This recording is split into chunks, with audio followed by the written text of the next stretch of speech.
네, 문화일보 유튜브 허민의 뉴스쇼. 네, 오늘 여러분 기다리시던 손님이 막 도착하셔서 여러분과 함께 하고 계십니다. 네, 국민의힘 오선 의원입니다. 여러분 좋아하시는 나경원 의원 소개해드립니다. 안녕하세요. 안녕하세요. 네, 우리 독자, 애청자 여러분께 인사 한번 해주시죠. 네, 우리 허민의 뉴스쇼 시청해주시는 시청자 여러분 반갑습니다. 뭐 정말 보수가 어렵고 힘들 때 중심 잘 잡아주시는 우리 허민 뉴스쇼 애청하시는 분들이 애국자라고 생각을 하고요. 제가 이렇게 늦게 인사드리게 된 거 송구하게 생각합니다. 있는 게 아니고요. 사실은 몇 차례, 한두 차례 탄핵 재판, 그리고 이재명 재판, 등등 관련해서 그 해설이 필요해서 정점식 의원하고, 그다음에 한두 분, 이렇게 해서, 이렇게 해설 비슷하게 네. 모신 적이 있는데, 정식으로 이렇게 대담은 처음입니다. 아, 그러세요? 네, 그러니까 저는 제가 그동안 너무 과문해서. 네, 충분히 자부심을 가지셔도 됩니다. 네, 네. 고맙습니다. 네, 오늘 나경원 의원과의 대담은 송년 대담으로 해서 여러분 한 3, 40분 정도 같이 진행을 해볼까 합니다. 먼저 2025년 한 해 참 다사다난했죠? 네. 가장 기억에 남는 일, 그리고 가장 또 뼈 아팠던 일, 이런 것들 한번 꼽아주신다면. 진짜 다사다난이 딱 어울리는 한 해였던 것 같습니다. 전체적으로 보면 참 고생스러운 한 해이다. 국민 여러분들도 고생스러우셨고 저도 개인적으로 고생스러운 한 해였지 그렇죠. 않나 이런 생각을 하고요. 결국은 사실은 또다시 우리가 만든 대통령이 탄핵되고 다시 대통령 선거를 했다는 점, 그거 하나만으로도 모든 것을 나타낸다고 생각을 그렇습니다. 합니다. 결국 탄핵된 그 정당이 배출한 후보는 절대 대통령이 될 수 없다는 거 우리 알고 있었고요. 그래서 그렇게 탄핵만은 막아보려고 하고 질서 있는 퇴진을 좀 해보려고 했는데 녹록지 않게 되었고, 그래서 결국은 그렇게 해서 새로운 정부가 들어섰는데, 좀 그래도 항상 그렇잖아요. 아무리 우리가 비판하고 했어도 그래도 조금 잘해주기를 기대했는데 결국은 그 이후에 빠르게 대한민국이 해체되는 과정 속에서 의회에서 그것을 막아낼 수 있는 힘이 너무 없다는 것, 너무 부족하다는 걸 느끼게 되면서 참 좌절도 큰 한 해였다고 생각을 합니다. 그래도 제가 그냥 그래도 다행이라고 생각한 것은 제가 이제 법사위에 긴급 투입되지 않았습니까? 사실은 초재선들이 하는 간사직을 해달라고 부탁을 했을 때 제가 이렇게 어려운 상황에서 나는 5선이고 나는 그래도 이제는 당대표 할 만한 수준인데 내가 그거 해야 되겠어 하지 않고 작은 힘이라도 보태겠다고 해서 간사직을 수락을 했고, 그리고 민주당이 소위 그들은 사법개혁이라고 말했지만 우리는 사법장악법이라고 명명했던 5대 사법악법을 빠르게 속도감 있게 통과시키려고 했으나 결국은 금년 안에는 내란 재판부법 외에는 하나도 올리지 못했습니다. 그리고 그 법도 정말 저희가 법사위에서 죽으라고 싸웠고 마이크 안 주는데 싸워서 그래도 정말 많이 걷어내기는 했습니다. 그런 점을 그나마 작은 성과다라고 만족해야 되는 것 자체가 서글프지만 그나마 다행이라고 생각합니다. 애쓰셨어요. 정말 애쓰셨고, 저도 아까 말씀드렸지만 윤석열 전 대통령의 계엄과 탄핵, 그리고 1년에 이후에 나타난 다수당, 다수 집권 여당의 폭주, 이런 것들 보면서 제가 속병이 걸려가지고 한 4달 동안 위약을 맞은 일이 있는데, 그럼에도 불구하고 지금 말씀 주신 대로 법사위에서 보여줬던 나경원 의원의 활발하고 화려했던 그 투쟁. 저는 올해 아마 국민 머릿속에 정치 현장, 남아있는 정치 현장, 각인된 정치 현장 중에 중요한 모습 중에 하나라고 저는 생각을 합니다. 추상적인 질문 같지만, 현재 대한민국이 닥친 가장 큰 위기는 어떤 위기라고 생각을 하세요? 진짜 복합 위기 아닙니까? 실질적으로 경제 위기 얘기하고 외교안보 이야기하고 그리고 이 정부의 대북 정책이나 이런 걸 보면 모든 것이 사실은 위험하지만 저는 가장 중요한 것은 대한민국의 국가를 해체하고 있다. 헌법을 해체하고 있다라는 점이 크게 구조적 위기라고 봅니다. 그러니까 검찰 해체나 사법 해체나 이런 부분이 단순히 한 기관의 해체가 아니라요. 대한민국의 그동안의 헌법 질서를 다 뒤집고 있습니다. 뭐 검찰을 해체하는 것 자체가 그동안의 이 사법체계의 가장 근간 중에 하나인 검찰을 완전히 없애겠다는 것, 그것이 의미하는 것이 과연 무엇이겠습니까? 기존 질서를 다 뒤엎는다는 그렇죠. 것이거든요. 사법도 마찬가지입니다. 이 법원에 해서는 안 되는 일을 마구 칼을 들이대고 있습니다. 재판소원법을 해서 헌법재판소에 4심제를 하겠다는 것, 법원 행정처를 폐지시켜서 법원 인사권을 좌지우지하겠다는 것, 그러면 기존의 사법 질서를 그렇죠. 다 파괴한다는 대법 간수를 거죠. 늘리겠다는 것. 대법 예. 간수를 늘리겠다는 것.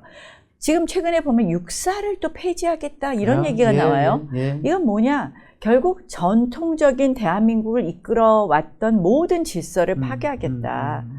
저는 어제 감사원장 인사청문회도 저렇게 엉망으로 진행되는 걸 보면서 네. 사실은 이제까지는 그 좌파 정권이 집권을 했어도요, 금도는 지켰습니다. 감사원장 하면 그래도 적어도 중립성 있는 인사를 표면적으로라도 내세우려고 했죠. 그러나 민변회장을 아주 과감하게 내세웁니다. 민변회장은 무엇을 의미합니까? 한마디로 굉장히 편향적이라는 걸 일찌감치 드러낸 사람인데요. 그럼에도 불구하고 버젓이 나와서 감사원에 뭘 바꾸겠다 얘기하는데요. 그냥 지금 그것도 통과될 것 같아요. 그렇죠. 근데 저는 있을 수 없는 일이라는 것이 사실은 문재인 정권 때는 그래도 최재형 감사원장을 내세웠어요. 그렇죠. 현직 네. 그렇습니다. 판사. 네. 네. 결국은 최재형 감사원장은 매우 중립적이었고 그래서 감사원에서 감사원의 역할을 했고 원장으로서 네. 그러다 보니까 결국 우리 당으로 오셨습니다. 네. 그러니까 민주당으로서는 이제는 볼 것 없다. 그냥 대놓고 편파, 대놓고 편향이다 이렇게 네. 간다고 봅니다. 근데 국민들께서는 이제는 그런 문제까지 일일이 신경 쓰지 못할 정도로 대한민국의 여러 질서가 해체되고 있기 때문에요. 그냥 그런가 보다 하고 있다는 거, 그거 자체가 너무 마음 아프다는 생각이 듭니다. 예, 사실은 뭐 감사원장 말씀을 했기 때문에 제가 생각이 나서 그러는데 옛날에 YS 정권, 김영삼 정권 때는 이회창 감사원장, 그죠? 대쪽 감사원장이었죠. 그리고 DJ 정부 때는 전윤철 감사원장, 한승환 감사원장이 다 사실은 한 시대에 이게 덕망을 갖추신 분들, 그리고 또 존경받는 분들, 그리고 또 최소한의 중립성을 갖춘 분들이 했는데 이번에 민변회장 감사원장 기용은 제가 볼 때는 감사원을 하나의 이제 정부 부처의 그죠? 하나 일개 그냥 정부 부처의 기구죠. 하나로. 예. 대통령 소속하에 또 다른 칼입니다. 예, 대통령실의 한 기구인 것처럼 이렇게 여기는 거 아닌가 하는 생각이 들었는데. 근데 지금 거기에 대한 비판을 할 시간적 여유도 없어요. 예. 워낙 많은 이슈가 있으니까 그냥 그러고 가는 거예요. 그러니까 너무나 빠르게 속도감 있게 모든 질서를 지금 바꾸고 있는 겁니다. 그러니까 그 시작은 저는 헌법재판관 임명부터 시작했다고 봅니다. 이들이 내놓은 헌법재판관, 그렇죠. 그게 이제 문재인 정부부터 보여줬는데요. 이들이 내놓은 헌법재판관은 적어도 헌법재판관이라 할 수 없는 사람들이었거든요. 예전엔 그래도 학식과 덕망을 갖추신 분 중에서 조금 본인들에게 가까운 쪽이었는데 이제는 대놓고 그냥 하니까. 제가 사실은 문재인 정부 때도 그 정권 들어서 저는 주류 세력 교체라고 하는 말이 많이 유행이 됐는데 그래서 보수 대청소를 통한 이제 비주류 세력의 주류 세력화. 근데 저는 이재명 정부가 이번에 하는 일을 보면서 한간에 이건 주류 세력 교체를 넘어가죠. 지금 얘기하신 대로 국가 해체, 뒤집기. 네, 완전 뒤집기입니다. 헌법 뒤집기, 헌법 해체다, 국가 뒤집기다 이런 식으로 해서 진짜 이 경제뿐만 아니라 정치, 외교, 안보 모든 분야에서 퍼펙트 스톰 같은 게 불어오는 거 아닌가. 그런 와중에 굉장히 영악하다고 할 수 있죠. 겉으로는 마치 실용을 얘기하면서 괜찮은 간판들을 내세웁니다. 보면 동맹파 자주파라고 하지만 위성락 이렇게 내세우지만 결국은 실질은 누가 만드냐. 박선원 이런 사람들이 좌지우지하는 것이죠. 그래서 그런 것이 가장 지금 대한민국의 위기이고 이것이 결국은 가져올 대한민국의 미래를 생각하면 끔찍한데요.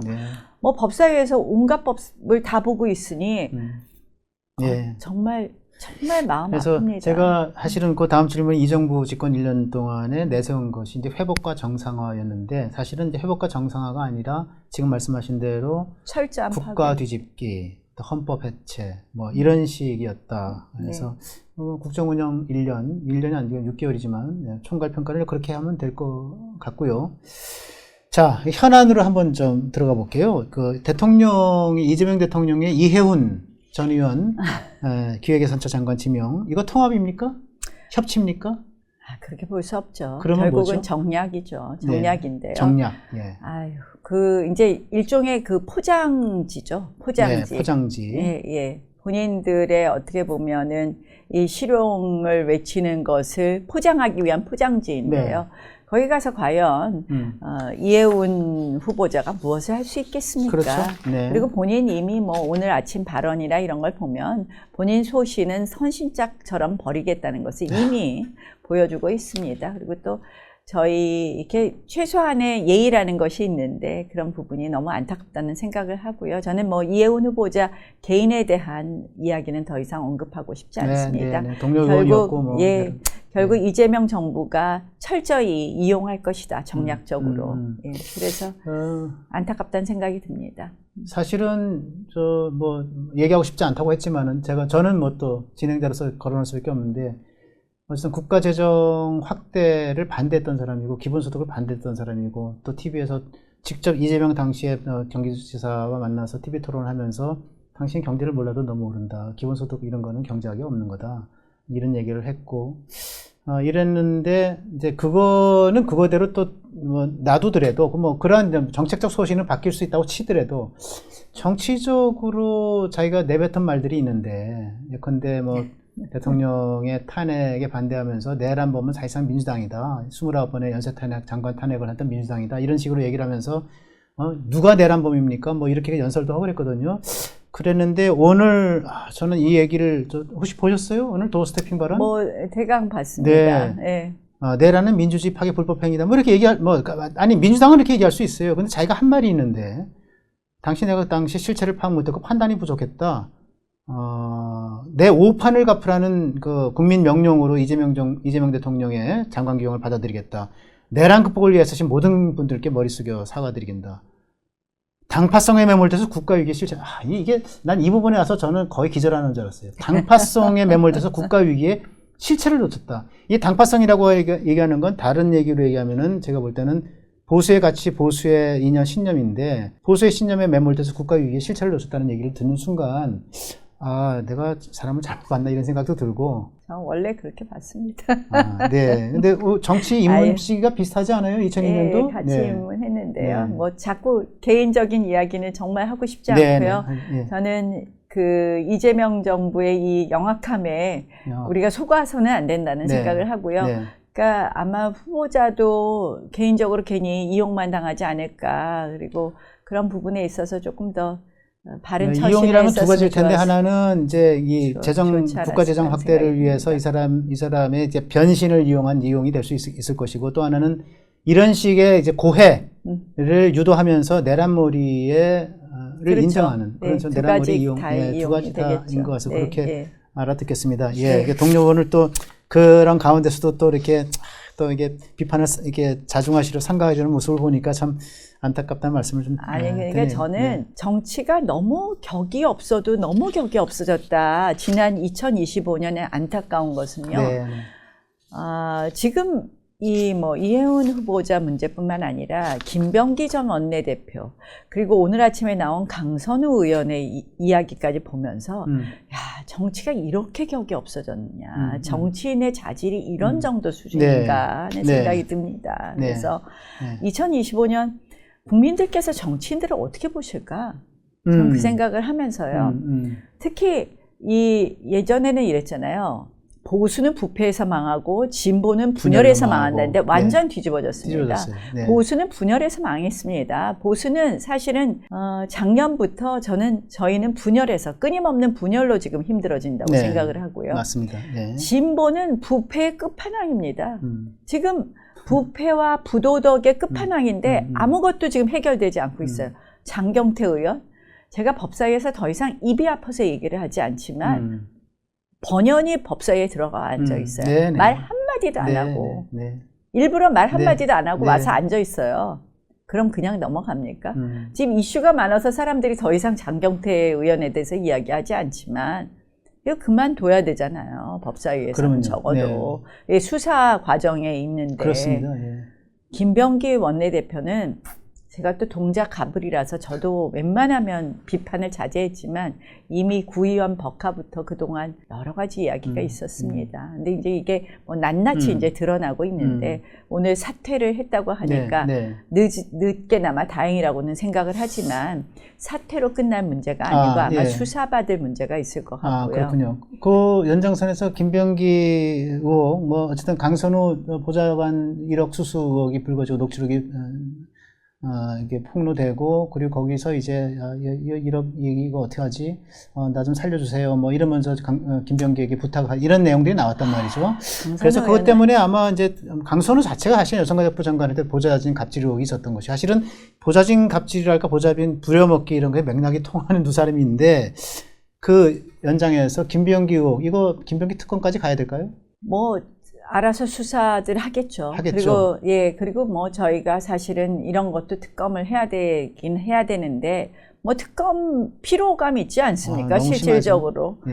지금 이제 뭐 3대 특검 한다고 해서 결국 나온 것이 뭡니까? 네. 자기들 거는 철저히 숨기고, 이 통일교 같은 게 결국은 전재수 지금 뇌물수수로 가도 그렇고, 지금 3천만 원이 안 되면 지금 뇌물수수도 공소시효되고, 네. 정치자금법 위반은 당연히 이제 네. 오늘 내일 공소시효 완료라는 그렇죠. 것이고, 네. 그러니 그걸 알고도 그렇게 묵혔다는 것은 명백한 범죄행위거든요. 네. 그런데 지금 특검이 한 것은 본인들 편은 봐주고 우리만 탈탈 턴 거였고, 네. 그다음에 뭐 강압수사로 해서 그 공무원 자살도 하고 이런 거 아닙니까? 그렇습니다. 예. 특검 피로감이 있는데, 네. 뭐 해봤자 민주당 좋은 특검 할 것 같긴 한데요. 그래도 저는 해야 된다고 생각을 합니다. 김병기 네. 특검이고 네. 지금 나온 것은. 네. 근데 저들이 말하는 3대 특검 연장은 뭐 그 정도 했는데도 안 나왔는데 뭘 더 하겠다는 건지 모르겠어요. 그 목적은 못 뻔한 거 아니겠어요? 결국은 지방선거까지 그렇습니다. 특검 전국으로 가겠다는 그렇죠. 거고요. 네. 근데 지금 그 돈은 얼마나 들며 거기에 파견된 검사 수는 얼마나 네. 하냐 보면 결국 서울 남부지검 검사 수만큼이 거기에 파견이 돼 있어요. 네. 그러면 민생 수사는 누가 합니까? 그러니까 보이스피싱, 마약은 누가 합니까? 검찰 수사 마음에 안 든다고 검찰 해체 뭐 법안들 다 만들어 놓고 통과시켜 놓고 이렇게 해놓고 그 검찰들 이용해서 지금 특검 전국을 최대한 활용하고, 그래서 그걸 가지고 내년 6월 지방선거 때까지 끌고 가서 지방선거를 어떻게 승리로 이끌어 볼까 뭐 이런 생각을 하고 있는 건데, 그래서 그것 때문에 3대 종합특검 그거를 하려는 심산 속에서 사실 통일특검도 받은 거 아니겠어요? 네. 그렇죠. 통일특검에서 근데 막상 또 민중기 편파수 아이템 빠졌단 말이에요. 그거는 안 한다는 거예요. 근데 우리 당이 또 그런 부분은 좀 아쉬운 게 처음부터 전재수 통일교 특검이라든지 이래서 그거를 계속 민중기 특검이 그 수사를 뭉갠 거를 좀 부각시켰어야 되는데 그냥 같이 통일교 하다 보니까 지금 민주당이나 우리나 뭐 똑같은 걸로 돼버리고 그거는 빼버린다는 건데요. 사실은 지금 국회에서 우리가 할 수 있는 게 없어요. 네. 아시잖아요. 숫자. 근데 이거는 우리의 자업자득입니다. 네. 작년에 국회가 구성되었을 때 국회 관행에 어긋나서 국회의장과 법사위원장을 그들이 다 가져간다고 했을 때 일주일만 제가 로텐더홀에서 우리가 농성해야 된다. 이거는 도저히 있을 수 없는 일이다. 저는 이게 눈에 보였습니다. 이들이 얼마나 마음대로 할 수 있는지를. 근데 그 말을 제가 4년 쉬었다 들어왔잖아요. 예. 무시되더라고요. 그래서 제가 지금도 후회합니다. 그때 어떻게든지 더 의원들을 한 명 한 명 설득했어야 되나. 근데 뭐 그때는 제가 그 정도 이야기를 관철할 힘이 없어서 너무 안타까웠고요. 뭐 저도 이제 정치권을 오래 취재를 해본 기자로서 사실은 역대 국회에서 국회의장을 여당이 가져가거나 제1당이 가져가면 법사위원장은 제2당이 가져가거나 야당이 가져가는 것이 뭐 관행처럼 되어 있었고, 뭐 법조문에는 없지만은 그래야 또 국회가 의정이 균형 있게 돌아가는 거였는데, 사실 저도 지난해에 법사위원장 자리까지 그대로 내주는 걸 보면서 굉장히 안타까웠고. 네. 그러니까 우리 당이요, 거기서부터 잘못된 거예요. 저는 그때 이제 초재선이 70명이나 되니까 그 심각성을 모르는 거예요. 저는 그거는 무조건 막아야 된다. 근데 아무리 호소해도 이 저에 대해서는 이게 초재선들도 뭐 제가 연판장도 맞은 사람 아닙니까? 그러니까 강력 투쟁하는 사람, 맨날 투쟁하자는 사람 이렇게 생각들을 하고 좀 부정적이더라고요. 그래서 뭐 윤 정부 때 제가 구박받다가 동작에서 혼자 살아온 거 아닙니까? 그래서 제 말이 사실은 뭐 의원들을 움직일 만큼이 안 됐는데 봐보세요.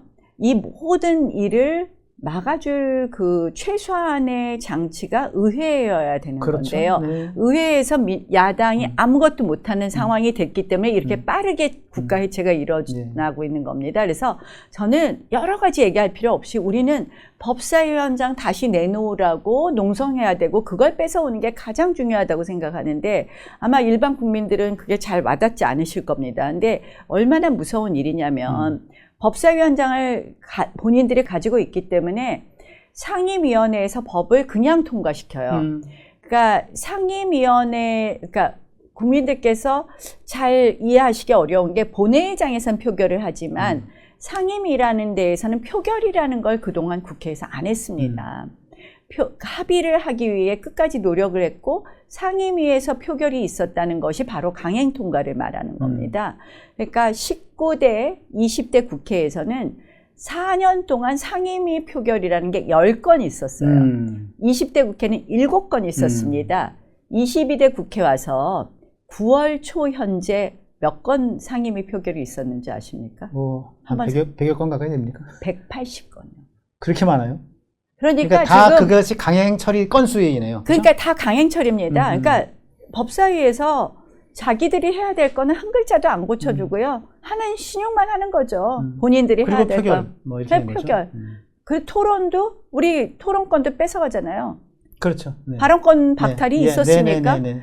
그다음 이번에 제가 필리버스터 할 때는 국회의장이 제 마이크까지 껐습니다. 그렇죠. 네. 저는 처음 사상 두 추미애 번째. 위원장이 제 마이크를 뺐을 때 눈물이 났어요. 내 발언권은 국민들이 나한테 준 건데.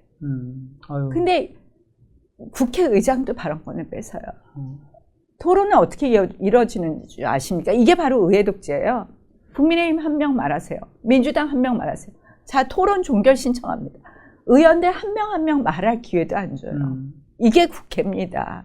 그래서 우리가 의회 독재의 들러리를 하고 있구나.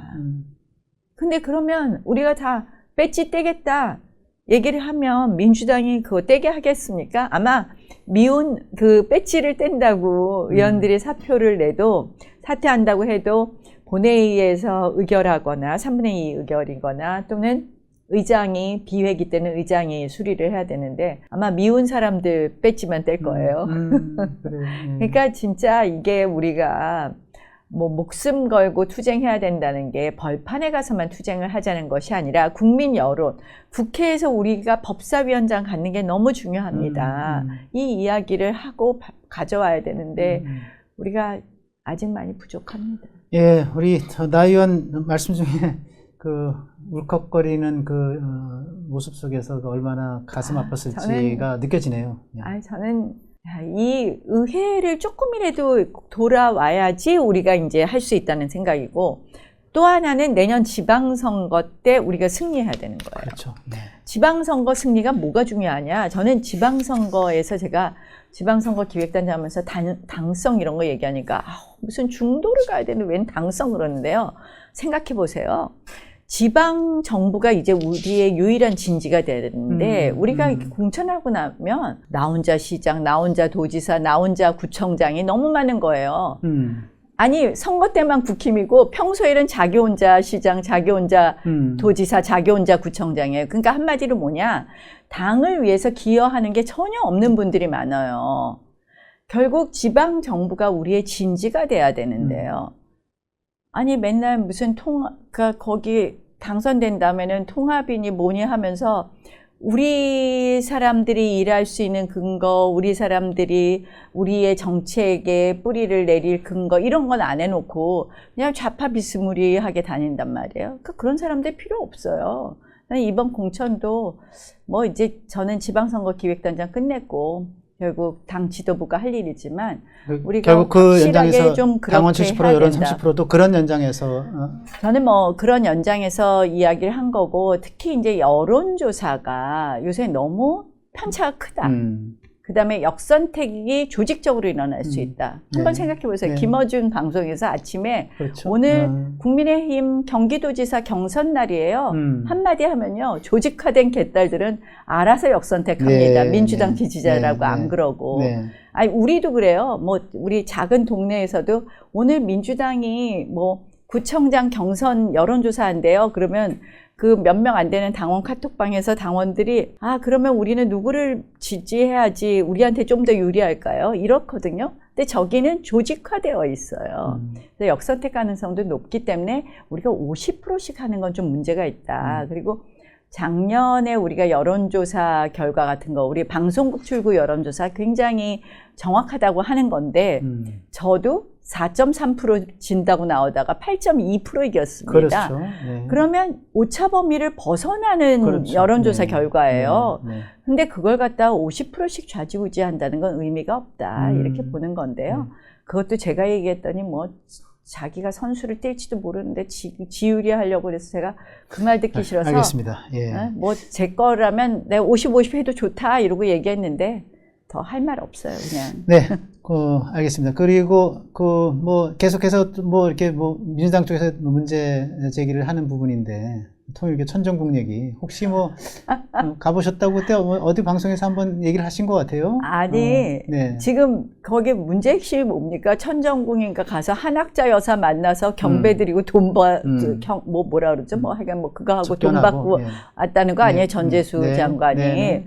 아니, 제가 낙선에 있을 때 거기 한번 구경 가자 그래서 갔는데 저는 그 전체가 천정궁인 줄 알았는데. 근데 초대받아서 가신 건 아니고요? 아니, 그냥 하여간 가자 그래서 이제 갔는데요. 네. 그 전체가 천정궁인 줄 알았는데 그게 아니라 그 일부가 천정궁이라는 거예요. 그러니까 제가 뭐 거의 시설을 둘러봤는데 내가 본 게 천정궁인지 아닌지 잘 모르겠는데 저는 한학자 총재랑은 본 적이 없는 거예요. 거기서. 그래서 아니 중요한 거는 거기에 간 사람들은 무수히 많을 것이고 지금 본 적이 없다고 하는데 괜히 거기 갔냐 안 갔냐를 갖고 지금 논란을 하는데 그러니까 참 내가 보면 그들의 프레임이죠. 통일교 본부가 경기도 파주가 아니라 가평인데 가평의 통일교 본부 그 경내로 시설을 보긴 했는데 네. 간 곳이 천정궁은 아니었다. 아니 그거는 정확하지 않죠. 그러니까 거기에 특정 장소가 특정된 건물의 이름이 뭔지 잘 모르기 때문에 그게 건물이 많더라고요. 많으니까 그게 천정궁인지 아닌지 모르겠고 그런데 들어서면 천정궁인 줄 알고 들어섰는데 그러니까 아니, 부지 그러니까 자체가 저는 뭐 정확하게 기억을 못 하는데 이제 그거 갖고 계속 문제를 하는데요. 거기서 불법적인 돈을 받았느냐 안 받았느냐. 중요한 건 그거죠. 불법적인 돈을 받았느냐 안 받았다는 거고. 근데 한학자는 본 기억이 없는 거고 전혀. 아니 본 기억이 없는 게 아니라 거기서 만난 적이 없다니까요. 예. 거기서 만난 적이 없어요. 정리를 하면 되죠, 뭐. 아니, 전 만난 적이 없다고. 그러니까, 네. 차 한 잔 마신 적이 없다. 만난 적이 없다. 그때 거기서 차는 누구랑 마셨어요? 아니, 통일교 관계자 1순위 있는데, 그러니까 한학자는 아니었고. 한학자 그 총재를 만난 적이 없다고 그렇게 얘기를 하는데 그건 어디로 가고 갔냐 안 천정궁에 가냐. 갔냐 그거만 말해라. 그 정동영 장관하고 똑같은 거 아닙니까? 그러면 예. 정동영 장관은 여러 가지 뭐 또 수수 의혹도 나오는 것 같기도 하던데 모르겠어요.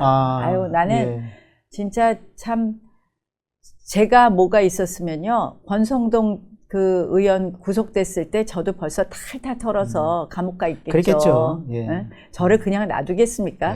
그동안 제일 앞장서서 이재명 정부를 그렇게 욕하고 어떻게 보면 법사위에서 그렇게 싸우고 있는데 그들이 그냥 놔뒀겠습니까? 그러니까 처음에 뭐 첫날 무슨 통일교 관련된 5명 막 전재수 장관 얘기 나올 때 5명 얘기 나오다가 나경원이랑 뭐 정동영은 돈 받은 거 없다고 특검에서 확인해갖고 끝난 거 아닙니까? 근데 이제 저거를 민주당은 어떻게든지 이름을 갖다 붙여보려고 계속 얘기하는 거예요. 알겠습니다. 예. 장동혁 체제 4개월 정도 지났는데 어떻게 평가하세요? 뭐 열심히 하죠. 열심히 하는데 이제 뭐 아쉬운 점도 있고요. 아쉬운 점이 뭡니까? 하나만 딱 얘기한다면. 제가 그거 자꾸 얘기하면 또 비판이 되잖아요. 근데 제가 워낙 당내 비판을 안 하다 보니까 이게 참 어떻게 보면 속 시원하지가 않다고 하는데 이제 그런 거예요. 조금 언어의 선택이나 이런 부분에 있어서 좀 아쉬운 점이 있고 또 이렇게 아직 그 재선 조금 이제 정치하신 연수가 그러다 보니까 이렇게 표정이나 이런 부분에 너무 계속 각박하고 너무 네. 긴장된 아, 부분 네, 같은 것도 네. 있고요. 말투, 태도, 표정 뭐 이런 것도 것들이 좀 있고 것도 또 있고. 약간의 방향에 있어서 조금 이렇게 너무 한쪽으로 치우친 것 같은 느낌을 줄 수도 있었던 점도 있고 그래서 좀 아쉬운 점은 있는데 본인이 변화하겠다고 하니까 네. 좀 기다려 변한 봐줘야 시점이 되는 거 원래 아니에요? 12월 말을 기점으로 한다고 그랬는데 좀 빨라지긴 했어요. 이게 지금 이재명 뭐 끌어내리자 이런 얘기는 안 하거든요. 더 이상 안 하고 그리고 본인의 말에 따라도 저 며칠 전에 봤는데 저는요 맨날 특히 이제 뭐 안 좋을 때 되면 무슨 이재명 정부나 이 야당 비판하는 거, 여당 비판하는 거에는 게을리 하다가 뭐 조금 당 지지율 떨어지고 하면 전부 나와서 말씀들 많이 하시는 분들 계신데 변화하라 그러는데 그러면 변화는 어떻게 했으면 좋겠습니까? 하면 별로 특별한 얘기를 안 하세요. 네. 기껏 하는 게 뭐 중도 확장해야 되니까 이준석하고 연대해야 된다, 뭐 한동훈하고 어떻게 된다, 맨날 그 얘기를 하는데 그건 다 국민들 보기에는 정치공학적이라고 보이고요. 네. 저는 핵심이 과연 앞으로 국민의힘이 어떻게 변화할 거냐를 보여주는 것은 저는 대만 국민당의 모델에서 차용해 와야 된다고 봅니다. 대만 국민당이 어떻게 보면 가장 늙은 정당, 가장 어떻게 보면 변하지 않는 정당의 이미지에서 그 청년 중심의 정당으로 바뀌었습니다. 그거는 청년 표를 의식하는 문제가 아니라요. 저는 지금 저희가 지향하는 가치하고 똑같다고 봅니다. 왜 그러냐?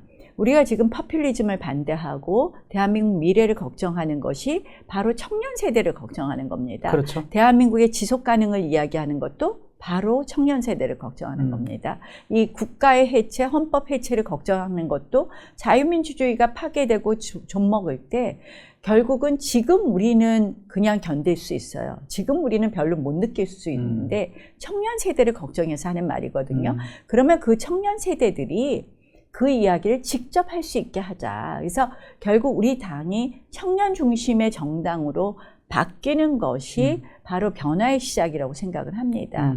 그것이 바로 청년들이 원하는 정책이고 우리가 지향하는 가치하고도 또 맞다고 생각을 하고요. 그래서 제가 지방선거 기획단을 끝내면서 청년 가산점을 대폭 주자. 네네. 그것도 우리가 지금 청년을 45세로 나누는데 청년을 3단계로 나누자. 30세, 40세, 45세로 나눠서 청년 가산점을 득표율 대비 저는 사실 80% 정도씩 주자 그랬는데요. 뭐 위원들이 반대가 많더라고요. 그래서 60%, 50%, 40% 주기로 했는데요. 청년들이 많이 들어와서 정치의 주역이 되게 해야 합니다. 그리고 그 청년을 우리가 바르게 키우는 것을 또 해야 됩니다. 이 그냥 왔다 갔다 하다가 그냥 이미지 가지고 오는 청년은 안 되고요. 결국 우리의 가치, 우리의 헌법 가치, 보수의 가치, 우리의 정체성에 대해서 확실한 생각을 갖고 그리고 그것을 정말 더 국민의 민생과 이 눈높이에 맞출 수 있는 그 역량을 길러줘야 된다고 생각합니다. 좋은 말씀입니다. 근데 그럼에도 불구하고 저 단계 사태는 한번 좀 여쭤봐야 될 것 같은데. 저는 단계 사태는요. 당연히 진실을 밝혀야 된다고 봅니다. 그리고 그 이후는?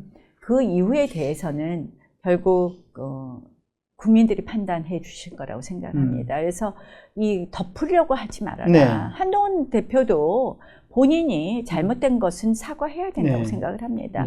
단계 게시판이 저는 몰랐는데 저 대통령만 욕한 게 아니랬는데요. 나경원도 그렇게 욕했다는데요. 그 다음에 들어오고 있더군요, 보니까. 근데 저를 욕했기 때문이 아니라 진실은 반드시 밝혀야 된다. 진실은 밝혀야 된다. 그리고 그것 관련해서 본인이 사과를 해야 된다. 당연히 사과해야죠. 사과를 하면은 그 다음에 통합으로 갈 수 있는 하나로 갈 수 있는 뭐 기회가 만들어질 수도 있다.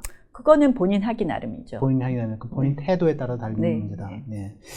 그거는 그렇게 정리하겠습니다. 자, 2026년 새해가 다가오는데 몇 가지만 핵심적으로 질문을 드리고 간단하게 핵심적으로 답변을 해주시면 될 것 같습니다. 제가 너무 허민 국장님 편해갖고 제가 말 너무 편하게 해서 아닙니다. 자꾸 제 말 끊고 싶으신가 봐요. 더 편하게 해야 될 것 같은데 제목이 더 재밌게 나오려면 아니요, 지금 말씀 잘해주고 계시고요. 자, 2026년 해야 할 일들이 많을 것 같아요. 일단은 뭐 당내 5선 그 뭐 최고 리더 중에 한 분이신데 최우선적으로 뭐를 계획하고 있습니까 지금? 5년 후에 정권 교체해야 되지 않겠습니까? 중요하죠. 그 정권 교체를 위해서 우리가 무엇을 해야 될까를 네. 고민하고요. 우리 당 차원에서 무엇을 해야 될까? 그리고 저는 그러면 그 큰 그림에서 무엇을 해야 될까를 네. 고민하고 있죠. 그래서 사실은 제가 아까도 말씀드렸지만 지방선거 반드시 네. 우리가 어느 정도 승리를 해서 지방선거의 진지를 구축해야 되는데 네. 그런 부분에 대한 고민을 해야 될 것 같고요. 민주당은 대전 충남 같은 거 통합하자는 이유가 있습니다. 네, 왜죠? 보시면 어제 갤럽에서 광역단체장 여론조사 다 했습니다. 네. 긍부정 평가 맞아요. 나왔는데요. 김태흠 지사 긍정평가가 더 높습니다. 네. 이장우 시장은 부정평가가 더 높습니다. 한마디로 대전 충남을 내주기 싫은 거죠. 대전 충남을 통합해서 결국은 본인들이 그 대전 충남을 다 먹겠다는 것 아닌가 이렇게 보여지고요. 네. 지금 뭐 서울, 부산 다 부정평가 훨씬 높습니다. 네. 그러니까 녹록하지 않은 거죠. 강원지사는 긍정평가가 높은 것으로 봤습니다. 그래서 우리가 이런 것부터 시작해서 쉽지 않은 지방선거 판에서 지방선거에서 진지를 만들기 위한 것 저희가 가장 중요한 2026년의 과제고요. 또 하나는 이제 어쨌든 당도 2026년이 지나고 나면 빠르게 지방선거 끝나고 나면 총선에 가까워지는 거 아니겠습니까? 네. 절반을 찍은 상태이기 네. 때문에 이 총선을 준비할 수 있는 그런 당의 변화 그리고 당이 좀 안정적이면서도 변화할 수 있고 국민들에게 그래도 보수는 실력이 있어. 그래도 국민들이 보수에게 정권을 맡길 만해 하는 그런 모습을 보여줘야 되는 것. 이런 두 가지가 제일 중요하겠죠. 네. 그러면 그 지방선거 문제와 연관돼서 조금 단도직입적으로 서울시장에 출마하실 거죠? 저는 아직은 고민 중입니다. 제가 우리가 2030년 정권 교체의 그 퍼즐, 정권 교체라는 큰 어떻게 보면 절대절명에 우리가 꼭 해야 될 그 과제 속에서 제가 어떤 역할을 하는 것이 과연 더 의미가 있을 것인가에 대한 큰 고민 중입니다. 그러나 긍정적으로 고민하고 있는 거죠? 열어놓고 확 열어놓고 그죠? 모든 가능성은 열어놓고 있습니다. 네. 열어놓고 고민 중이다. 네. 네.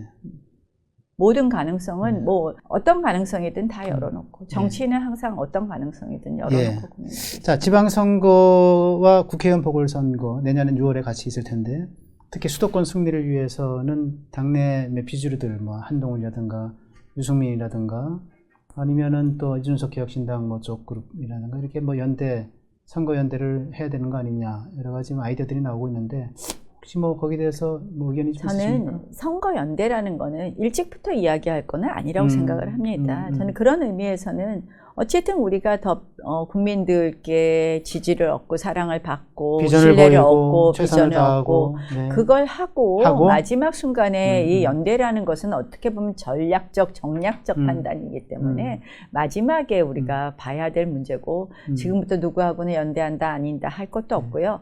저는 사실은 그 공천도 마찬가지입니다. 누구를 주냐 안 주냐의 문제가 아니라 그것도 역시 국민의 판단에 맡겨야 된다라고 봅니다. 알겠습니다. 혹시 빠뜨린 말씀이 좀 있습니까? 우리 애청자 더 묻고 여러분께 싶으신 거 있으신가요? 아니요, 애청자 여러분께 그래도 요 말은 좀 더 해야 될 것 같다라든가 뭐 저는 혹시 진짜 사실 너무 어려운 시기인데 이 약간 아쉬운 것 중에 하나가 국민의힘은 인기 없어 국민의힘 왜 그래 자꾸 얘기하면 자꾸 미워 보이는데요. 그래도 국회에 107석을 갖고 민주당과 싸우고 있는 것이 국민의힘입니다. 국민의힘 한 사람 한 사람 의원들의 이 투쟁을 보시면서 이 국민의힘에 대한 그 밉다 못한다 하면 더 우리도 위축되고 더 못하거든요. 네. 그래서 조금 더 사랑해 주시고 조금 더 신뢰 보내주십사 하는 말씀 드리겠습니다. 그 국민의 지지와 관련해서 갑자기 뭐 주문이 들어온 질문이 하나 있는데 그거만 한번 묻겠습니다. 저기 그 대구 지지율 지난 NSC인가 NC 큰 의미 둘 필요 있을까요? 왜냐하면요. 19%인가 나오는데 혹시 1000샘플이에요. 1000 네. 샘플을 대구에 따지면 인구 비율로 하면 몇 명일까요? 수십 명 정도 되겠죠. 90명이죠. 네. 그러면 90명을 또 여성, 남성 이렇게 하다 보면요. 사실은 이게 많이 튑니다. 그래서 저는 그것 자체 그거 하나만으로 우리가 일희일비할 필요는 없지만 다만 대구 지지율이라든지 이런 거 우리가 당에서 조금 더 따로 대구만 좀 다시 돌려보고 네. 진짜 그런 뭐 유의미한 변화가 있다면 우리가 그 준비를 해야 될 거라고 생각을 하고요. 저는 대구시장에 많은 분들 정치 많이 했던 분들 다시 나서시던데 뭐 대구 민심이 그렇게 썩 좋지 않다라고는 들었어요. 그다음에 조호영 의원 뭐 많이 대구 민심이 썩 좋지 이준석 않다라는 얘기도 말도 들리고 듣고 해서 뭐 그렇다고 우리가 뭐 인위적으로 누구는 된다 누구는 안 된다 하는 것보다도 새로운 카드들도 많이 나오셨으면 하는 그런 생각도 해봅니다. 알겠습니다. 예, 이제 끝 시간인데 우리 화면의 뉴스쇼 문화비 유튜브 애청자분들께 작별 인사해 주시죠. 우리 애청자 여러분 감사합니다. 아무리 어려워도 우리가 희망을 갖는다면 저는 그 희망을 만들 수 있다고 생각을 합니다. 그러기 위해서는 제가 요새 생각하는 것은 이재명 정부는 정말 그 나치의 독재 정권과 똑 닮았다고 생각을 합니다. 나치 정권이 1년 만에 수권법 통해서 모든 것을 다 해체했습니다. 이재명 정부가 지금 빠르게 대한민국을 해체하고 있습니다. 독재 정권은 선거와 박수로 시작되고 침묵으로 완성된다는 말이 있습니다. 결국 우리가 잘못됐다, 이상하다 하는데 그것을 바라보고 소리내지 않고 행동하지 않는다면 그것을 완성시켜준다는 것이죠. 이제 국민들께서 적어도 우리 허민의 뉴스쇼의 애청자 여러분들께서는 그 부분에 대해서 심각한 생각들 많이 하실 것 같습니다. 용기 있게 행동하고 말씀해 주십시오. 그 행동과 말씀이 저희 국민의힘 더 열심히 여러분들하고 소통하고 그리고 이재명 정권과 싸우게 하는 힘이 될 수 있다고 생각합니다. 저 나경원도 열심히 여러분들과 함께 하겠습니다. 2026년 많이 받으세요. 네, 26년 새해는 더 뜻을 이루는 한 해가 되시기를 진심으로 바람하지 않습니다. 지금까지 국민의힘 나경원 의원과 송년대담했습니다. 여태까지 시청해주신 허민의 뉴스쇼 애청자 여러분 감사합니다. 다음 시간에 다시 뵙겠습니다.